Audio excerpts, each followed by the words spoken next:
Willkommen bei Dynamp Calisthenics und willkommen zu diesem neuen Video. Cool, dass ihr wieder eingeschaltet habt. Im heutigen Video möchte ich mit euch einen kleinen Tipp teilen, also kein großes Erklärungsvideo zu einem großen Thema oder kein Tutorial, sondern einfach nur ein Tipp, den ich loswerden wollte, der glaube ich vielen von euch helfen könnte, egal auf welche Ziele ihr jetzt hintrainiert oder warum ihr überhaupt Calisthenics betreibt. Und zwar nenne ich diesen Tipp 2 Fliegen mit einer Klappe schlagen. Also ich möchte euch kurz zeigen, wie ihr im Training oft mit einer Übung gleichzeitig auf zwei verschiedene Ziele hintrainieren könnt und somit nicht mehr auf Zeitaufwand, also es wird auch keine Zeit kosten, das anzuwenden, wie ihr so im Training einfach teilweise effizienter an eure Ziele herankommen könnt. Ich möchte jetzt gar nicht so lange um den heißen Brei herumreden, sondern euch gleich zeigen, was ich damit eigentlich meine. Viele Leute trennen ja immer, ich sage es mal, in Basics und in Skills, also Skills-Übungen, die ich können will, so wie es zum Beispiel die Flag oder ein Front Lever oder halt verschiedene Übungen, also Übungen, die ich können will. Und im Basics, also Übungen, die nötig sind, vielleicht nötig sind, um mich darauf vorzubereiten oder sonst halt auch einfach nötig sind für die Grundkraft oder sonst etwas. Und ich glaube, diese Trennung ist jetzt grundlegend nicht schlecht, sondern kann auch sehr, sehr hilfreich sein. Aber ich sehe, dass viele Leute das so separieren in zwei verschiedene Sparten, die dann keinen Einfluss mehr aufeinander haben und ich sehe das oft als ein Problem. Ich möchte das jetzt kurz anhand von einem kleinen Beispiel erklären. Ein Beispiel zum Beispiel, eine Person sagt, ich trainiere hauptsächlich Basics, später will ich vielleicht aber auch ein paar Skills lernen, zum Beispiel ich will später vielleicht mal einen Hefesto schaffen oder ich möchte ein paar schwierigere Skills üben und beziehungsweise dann halt später können, wenn ich auf einem höheren Level bin, will ich dann gezielt anfangen, darauf hinzutrainieren und jetzt mache ich aber hauptsächlich noch Basisübungen und das suche ich mir zum Beispiel eine Basisübung für den Bizeps und mache Basisübungen für den Bizeps und mache da zum Beispiel, weil ich eine Isolationsübung machen will, ist jetzt mal ein Beispiel, Ring-Curls in den Ringen, sagen wir mal, ich mache Bizeps-Curls an den Ringen als Bizepsübung. Jetzt denke ich, könnte ich aber noch weiter denken, weil ich muss mir ja immer denken, nicht nur ist eine Übung gut oder schlecht, weil die meisten Übungen sind ja sowieso gut. Also nicht, dass jetzt euch schaden oder so, aber ihr müsst ja auch immer denken, könnte ich stattdessen noch eine bessere Übung machen.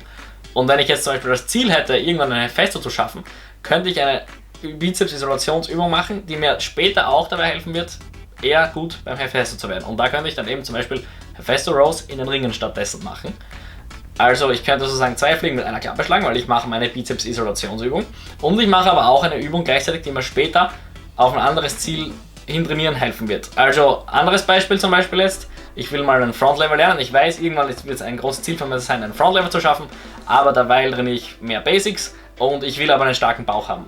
Jetzt kann ich viele verschiedene Bauchübungen machen, aber wenn ich im Hinterkopf behalte, dass ich eigentlich später vielleicht mal einen Front Lever lernen möchte, dann sollte ich eigentlich eine Übung machen, die auch meinen Bauch darauf vorbereitet. Und da wäre es zum Beispiel eben Dragon Flex eine sehr gute Übung, die ich einbauen könnte. Die könnte ich zum Beispiel statt einer anderen Bauchübung, die ich sonst immer mache, einbauen. Ich habe wieder 2 Fliegen mit einer Klappe geschlagen. Ich bekomme sowieso nämlich einen stärkeren Bauch, wenn ich diese Übung mache.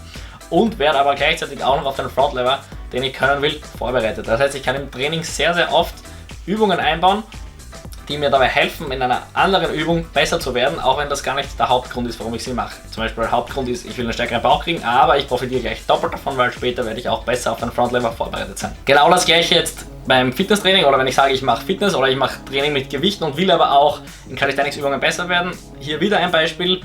Ich mache zum Beispiel, sagen wir Bankdrücken oder sagen wir Schulterdrücken als Brustübung oder halt als Schulterübung, weil ich einfach einen Muskelwachstumsreiz für meine Schultermuskeln oder für meine Brustmuskeln bekommen will. Das ist jetzt grundsätzlich natürlich nichts Schlechtes, diese Übungen zu machen. Wenn ich aber auch noch als Ziel habe, in Calisthenics nebenbei besser zu werden, dann könnte ich diese Übungen zum Beispiel durch Calisthenics-Übungen ersetzen, die genauso einen Muskelwachstumsreiz setzen, die mir aber viel mehr nachher helfen werden. Zum Beispiel bei einem Handstand-Push-Up besser zu werden oder zum Beispiel in verschiedenen Liegestützvariationen besser zu werden. Das heißt, ich kann da wieder 2 Fliegen mit einer Klappe schlagen, mache eine Übung, die meinen Muskelwachstumsreiz sowieso aussetzt, weil wenn ich ans Limit gehe, passiert das sowieso. Und habe aber nachher noch einen doppelten Profit davon, weil ich auch mich gleich auf andere Übungen vorbereite.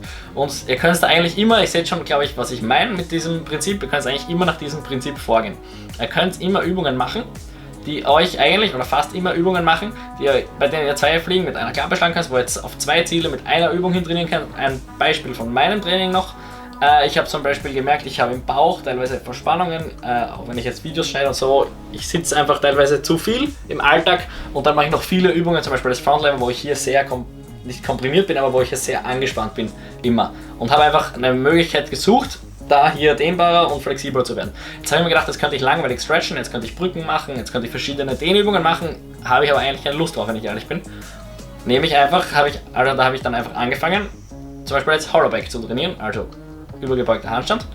Und dadurch habe ich 2 Fliegen mit einer Klappe geschlagen. Ich trainiere einen neuen Skill und habe gleich eine Flexibilitätsübung für meinen Bauch. Das heißt, denkt nicht immer so separiert in, das ist Basics und das ist Skills. Das ist zwar nicht so schlecht, so zu denken, einfach zu überlegen, was will ich können, was ist nötig, sondern denkt daran, dass sich das sehr beeinflusst und ihr könnt eigentlich immer nach dem gleichen Prinzip arbeiten, und zwar müsst ihr einfach nur überlegen, was macht eine Übung, also welche Bewegung findet statt bei einer Übung und hat die einen Transfer auf die Übung, die ich können will. Die Übung hat dann einen Transfer auf die Übung, die ich können will, oder einen bestmöglichen Transfer, wenn das Bewegungsmuster möglich nahe ist. Um jetzt nochmal zum Beispiel von vorhin zurückzukommen, beim Front Lever ist der Bauch gestreckt und angespannt. Das heißt, wenn ich jetzt eine Bauchübung machen will, sollte ich auch eher eine machen, wo er sehr gestreckt ist. Angespannt ist natürlich sowieso bei den meisten Bauchübungen, aber deswegen kann ich es sind jetzt zum Beispiel Dragon Flex besser als Beinheben oder was anderes, weil das einfach spezifischer ist. Und nach diesem Prinzip könnt ihr eigentlich immer vorgehen. Ihr müsst überlegen, was ist mein Ziel, für eine Übung möchte ich sowieso machen und wie kann ich das dann ins Training einbauen, damit ich darin besser werde. Das war es auch schon mit dem, was ich euch heute zeigen wollte, also behaltet das im Hinterkopf. Wie kann ich Übungen machen, die mir in 2 verschiedenen Bereichen helfen. Denkt nicht immer so separiert, denkt nicht immer, das ist Basics, das muss sein und das ist Skill, sondern denkt hier ein bisschen daran, dass sich das eben sehr stark beeinflusst gegenseitig. Und ja, was man auch noch dazu sagen sollte, ist, dass der Intensitätsbereich ähnlich sein sollte wie bei der Übung, die ihr dann können wollt. Also nochmal Beispiel Front Lever. Ich will später mal einen Front Lever können und will jetzt sowieso eine Bauchübung machen, sollte ich eher Dragon Flex wählen, weil von denen schaue ich wahrscheinlich auch nicht so viele Wiederholungen. Erstens sind sie eine realistische Simulation, weil eben der Bauch in einer ähnlichen Position wie beim Front Lever ist, und sind aber auch eine Übung, von denen ich jetzt nicht extrem viele Wiederholungen schaffe, weil ein Front Lever später wird dann für mich auch eine Maximalkraftbelastung sein. Das heißt, ich sollte dann natürlich auch eher Übungen wählen, die dem nahe kommen vom Intensitätsbereich. Ja, das wollte ich noch dazu sagen. Das war es jetzt auch schon mit dem Video und dem Tipp. Versucht ihr mal umzusetzen, versucht mal im Training die Augen offen dafür zu halten.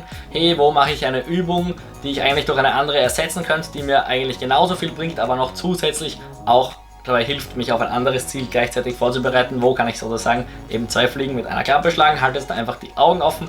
Denkt einfach, mixt ein bisschen, welches Bewegungsmuster findet bei welchen Übungen statt und wo ist der Transfer gut. Der Transfer ist wie gesagt gut, wenn der Intensitätsbereich ähnlich ist und wenn das Bewegungsmuster ähnlich ist, und das ist eben sehr oft eigentlich der Fall beim Calisthenics. Das war auch schon. Falls ihr gerne auch solche Videos mehr auf diesem Kanal habt mit so kurzen Tipps, dann schreibt mir das mal ruhig in die Kommentare, und ansonsten freue ich mich natürlich, wenn ihr abonniert, um mich zu unterstützen, und wenn ihr noch irgendwelche Fragen habt, könnt ihr sie ruhig in die Kommentare schreiben, oder wenn ihr irgendwelche Anregungen oder Wünsche zu anderen Videothemen habt, könnt ihr sie natürlich auch in die Kommentare schreiben.